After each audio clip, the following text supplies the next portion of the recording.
Welcome to This is America in VOA Special English. I'm Faith Lapidus.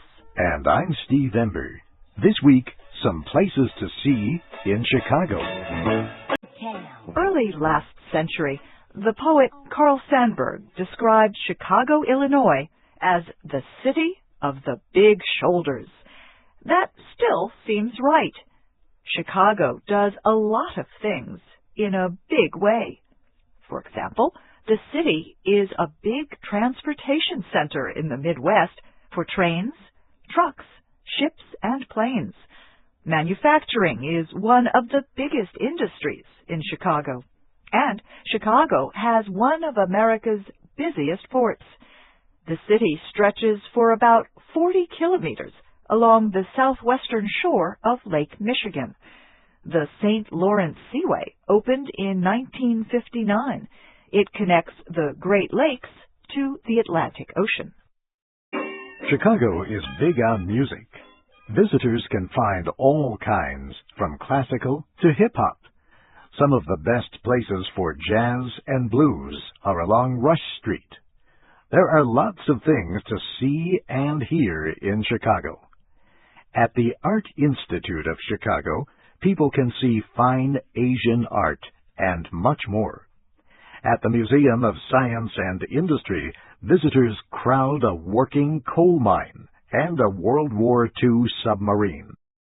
At the Adler Planetarium, people see stars and learn about space. And at the Shed Aquarium, they see colorful fish and learn about life under the sea. Not surprisingly, Chicago has a lot of big buildings.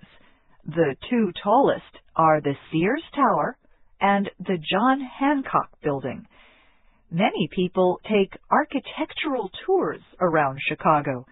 There are many interesting landmarks and building designs to see.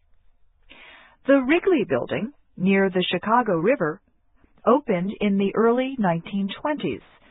This office building is hard to miss. It is bright white. Downtown Chicago, the business center, is known as the Loop. There are many offices and stores.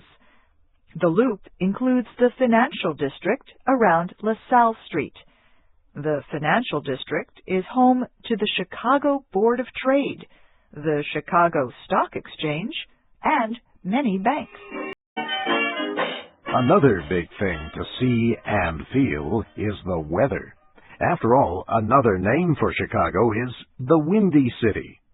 People turn their shoulders to the strong winds off Lake Michigan. In winter, Chicago gets a lot of snow. In summer, the weather is hot and sticky. Almost 3 million people live in Chicago. Chicago is America's third largest city after New York and Los Angeles. More than 9 million people live in surrounding communities. Over the years, many immigrants have settled in Chicago.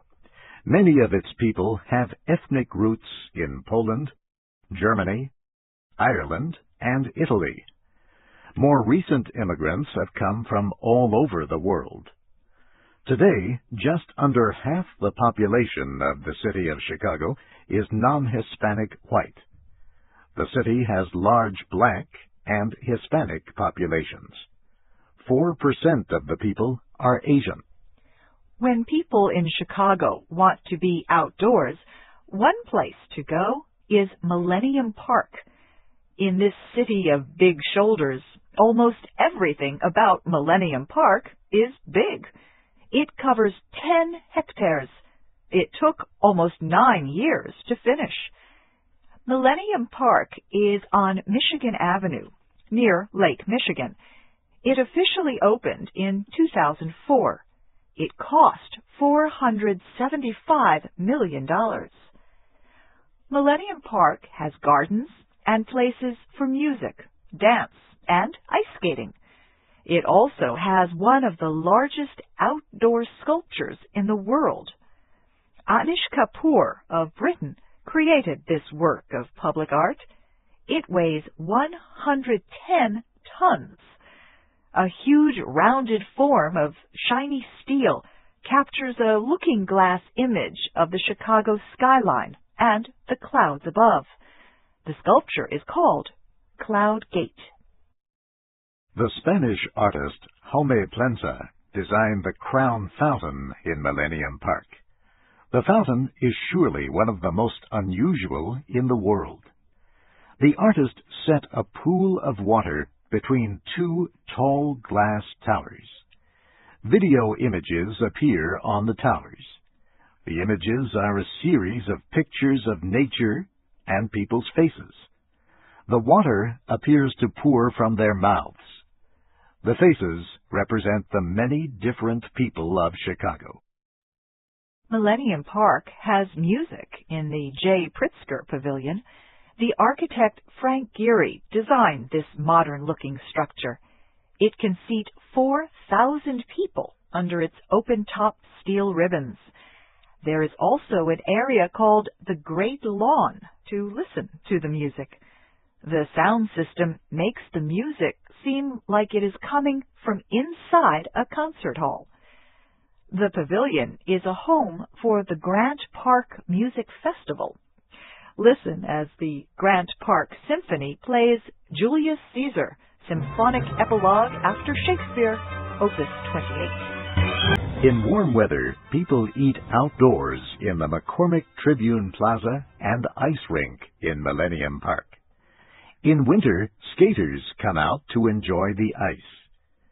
Visitors can also walk and ride bicycles in several areas of the plaza. An indoor space has room for 300 bicycles. There are also places where people who ride their bikes to work can clean up and change clothes. Another part of Millennium Park is the Lurie Garden. This 1-hectare area is bordered by what is called the shoulder hedge. Trees almost 5 meters tall form a living wall around the garden. Shoulder, in this case, is meant to honor the poet Carl Sandburg. 138 kinds of plants grow in the Lurie Garden. Many people enjoy the activities at Millennium Park, but critics wonder why the city needed a park so big and costly.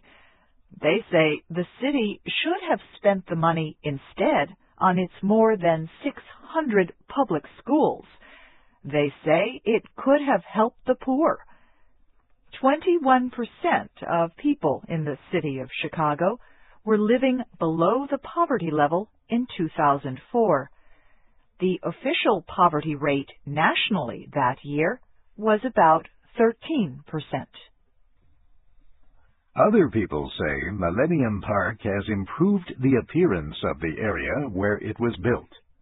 The mayor and many other city leaders believed a big park would bring more people, more homes, and more businesses to the area. Mayor Richard M. Daley is the son of former Chicago Mayor Richard J. Daley. The father is still remembered for his control over the local Democratic Party organization. The city has not elected a Republican mayor since 1915. Another big development, the Chicago Cultural Center, stands across Michigan Avenue from Millennium Park. It contains the city's official Visitor Information Center. It is also a showplace for the arts. The building that now houses the Cultural Center was completed in 1897. It held the first permanent collection of the Chicago Public Library.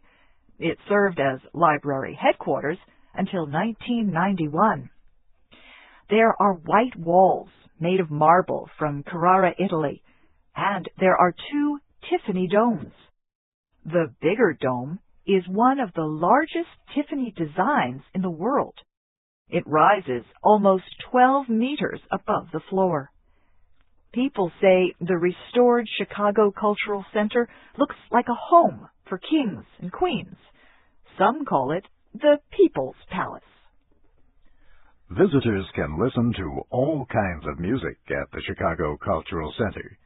For example, Monday through Friday there are free lunch break concerts. Listen now to Middle Eastern music performed by Safwan Matni, a popular lunch break concert guest artist.